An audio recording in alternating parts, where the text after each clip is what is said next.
Good morning. So, as you know, I started writing stories at a very young age. Nobody prompted me. My mother tells me that I started exploring on my own. I started writing short stories, a one-page essay, or sometimes as short as a paragraph long, on anything that caught my fancy, such as a beautiful vase with multicolored flowers in it. During higher education, I stopped creative writing completely. And later on, when I started to travel, as a teenager and into my early 20s, I started journaling.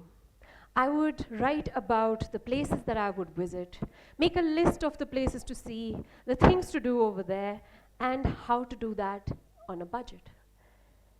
After that, um, when I started traveling solo, is when I really transformed as a personality. I started traveling solo long before it was trending, long before WhatsApp, Google Maps, or even smartphones for that matter. No, I'm not that old, but the world has changed drastically since I was in school. More than a classroom, real life experiences are invaluable, especially when you're traveling solo. Authentic, unfiltered experiences about my travels poured out of my being and onto the page effortlessly. You see, creative writing is empowering.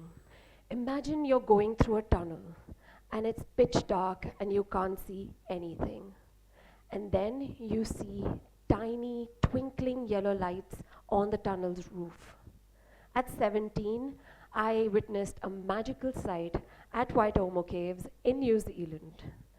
A boat led us inside this massive cave with strict instructions to remain silent.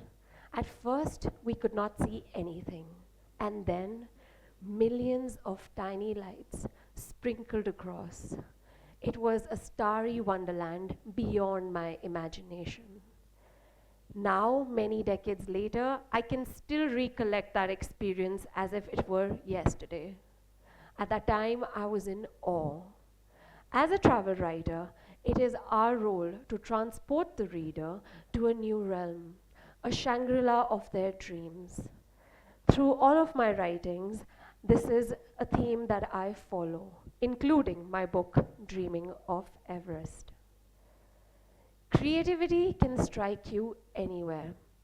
Once I was on a trek to Chandrashila Peak at 12,000 feet above sea level in Uttarakhand.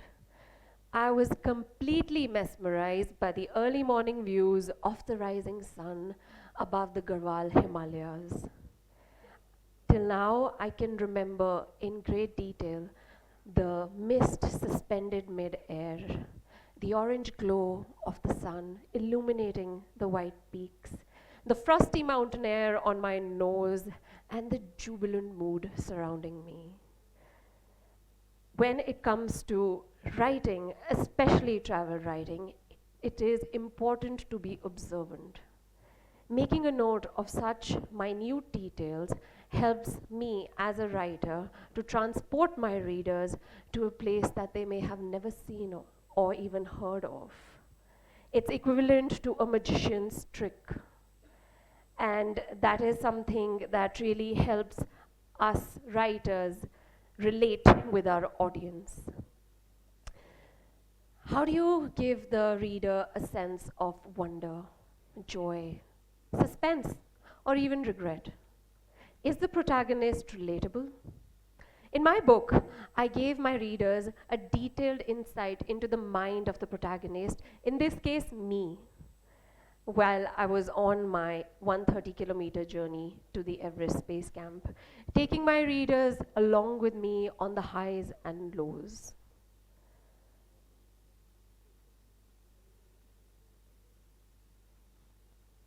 When writing a story, it is important to keep in mind four things. One is the overall theme. The second is the conflict that you're trying to resolve. The third are the characters. And the fourth is conflict resolution or the lessons along the way. Now, when it comes to the overall plot, what you need to keep in mind is the setting of the story. Where is your story set? Is it 15th century ancient Rome? Or is it a futuristic modern love story set in 2050 involving AI and what all? You should also know that characters are integral to any good story. Think about your favorite storybook.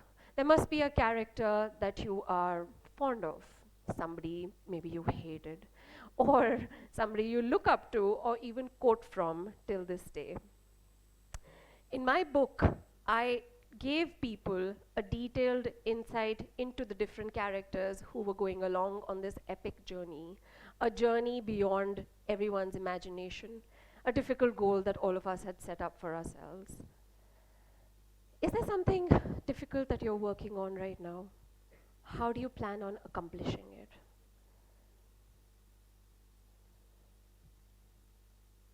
What I have learned on my treks, travels, and adventures around the world is the ability to think and act calmly under pressure. If you can manage this, half the job is done, and you're good to go with no matter whatever life throws your way. Whether you've missed a train in some unknown country where you don't speak the language, or you're trying to move out of an awkward situation, or simply you did not get enough time to tick off all those places that you wanted to see in a new city.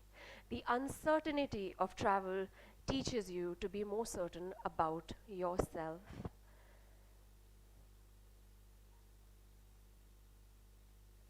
And your dietary sensitivities. That's something that you learn as you go along the way. Once I was in Goa and I gobbled this huge plate of calamari right before a flight.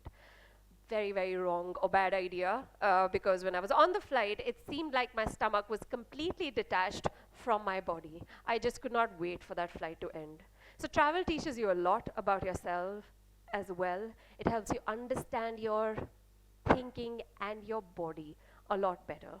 And sometimes, of course, it also helps you laugh at yourself.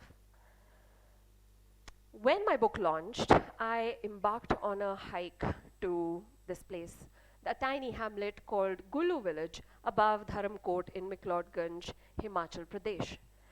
And since I didn't know the way, I asked some villagers on where I'm supposed to go. So they pointed to the top of the hill.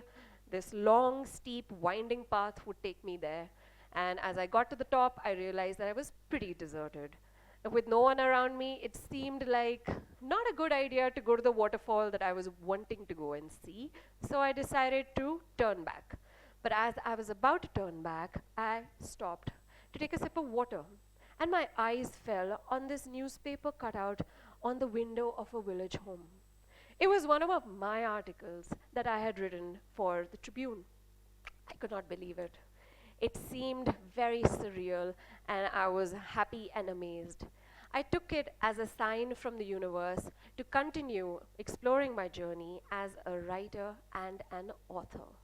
In the words of one of my favorite authors, Deepak Chopra, the universe has a plan for you, even if you can't see it yet. Thank you.